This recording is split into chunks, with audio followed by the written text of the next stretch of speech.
பணிகளை மறந்து விடுகிறோம். சுயநலம், நான் நல்லா இருந்தா போதுமே, எனக்கு தான் எல்லாமே கிடைக்கிறதே அப்படின்னு சொல்ற ஒரு உணர்வு நம்மில் நிறைய பேருக்கு இருக்கிறது. இது நிச்சயமா நம்முடைய வாழ்க்கையில ஒரு பெரிய மாற்றத்தை கொடுக்காது. இயேசுவை போன்று ஒரு பரிவு உள்ள ஒரு குணம், அந்த பரிவின் மூலமாக பணி செய்யக்கூடிய ஒரு நல்ல தாராளமான எண்ணம் எழுகிற பொழுதுதான் நல்ல கிறிஸ்தவர்களாக நாமும் வாழ்கிறோம் என்பதை புரிந்து கொள்ள வேண்டும். இந்த பகுதியினுடைய அடுத்த கருத்தாக, இயேசுவின் இதயம் கருணையின் இதயம்.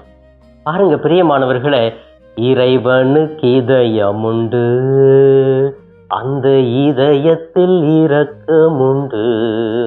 இயேசுவுக்கு இரக்கம் உண்டு, அந்த இரக்கத்திலே அவருக்கு ஒரு பரிவு உண்டு என்ற ஒரு பாடல் இருக்குது. பார்த்தீங்களா? இந்த பாடல் வரிகளை பார்க்கும்போது இயேசுவுக்கு அவருடைய இதயத்திலே இரக்கம் உண்டு. அந்த இரக்கம் எல்லாரையும் மீட்க வேண்டும் என்ற ஒரு தாகமாக இருக்கிறது என்பதை நாம் புரிந்து கொள்ளுகிறோம். அந்த இதயத்துல இரக்கம் நிச்சயமாக உண்டு, நிறைய உண்டு பிரியமானவர்களே. இயேசுடைய இதயத்துல கல்லான இதயம் இல்ல, அது தூக்கி போட்டுவிட்டு எளிமையான இதயத்தை வைத்துக் கொள்ளுங்கள் என்று இயேசு சொல்லுகிறார். பிரியமானவர்களே, இயேசு நம்மீது இரக்கம் வைத்திருக்கிறார். அந்த பரிவு இரக்கம் எப்பொழுதும் ஒவ்வொருவருக்குமே உண்டு. எனக்கு மட்டும் கிடையாது, உங்களுக்கு மட்டும் கிடையாது, எல்லா மக்களுக்கும் வித்தியாசம் இல்லாமல் இயேசுவினுடைய இதயம் இரக்கத்தோடு இருக்கிறது என்பதை புரிந்து கொள்ள வேண்டும். பிரியமானவர்களே, இந்த இயேசுவினுடைய பணியை செய்வதற்கு நமது கரங்கள் தான் ஒரு இயேசுவின் கரமாக மாறுகிறது. இன்னைக்கு இயேசு இல்லை, எல்லாரையும் வழிநடத்துகிற அந்த சக்தி தான் என்றால் கூட, இயேசுதான் என்றால் கூட, நம்முடைய கரங்களே இயேசுவின் கரங்களாக மாற இயேசு விரும்புகிறார்.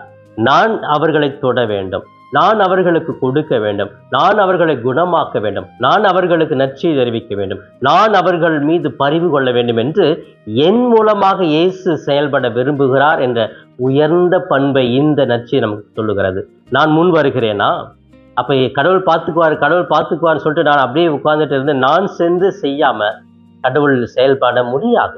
அப்ப இயேசு என் மூலமாக, எனது கரங்கள் மூலமாக செயல்பட ஆசைப்படுகிறார். அதற்கு நான் என்னையே ஒப்பு கொடுக்கிறேனா? நம்பிக்கையோடு அவர் பின் நான் செல்லுகிறேனா? நம்பிக்கையோடு அவர் சொன்ன காரியங்களை செய்ய வெளியே செல்லுகிறேனா? சென்று நீங்க குணமாக்குங்கள், நலமாக்குங்கள், பேய்களை ஓட்டுங்கள், கொடையாக பெற்றீர்கள், கொடையாகவே கொடுங்கள், எதுவும் பணம் போட்டு வாங்காதீங்க, பணம் கொடுத்து செய்யாதீங்க அப்படிங்கிற ஒரு கருத்தை சொல்ற. இலவசமாக பெற்றீர்கள், இலவசமாக செஞ்சுக்கிட்டே இருங்க, பணி செஞ்சுக்கிட்டே இருங்க என்ற ஒரு நல்ல ஒரு செய்தியை இந்த நற்செய்தி மூலமாக இயேசு நமக்கு வெளிப்படுத்துகிறார். இப்படி என்னுடைய வாழ்க்கையில நான் இயேசுவை போன்று வாழ்வதற்கு எனது கரத்தை இயேசுவின் கரங்களாக ஒப்பு கொடுக்க முன் வருகிறேனா என்ற சிந்தனையோடு இந்த நாளை இறை பிரசன்னத்தோடு தொடங்கலாமா? கண்களை மூடுவோம். எங்களை நேசிக்கும் எங்கள் தாயும் தந்தையுமான இறைவா, இன்று சிறப்பாக சனிக்கிழமை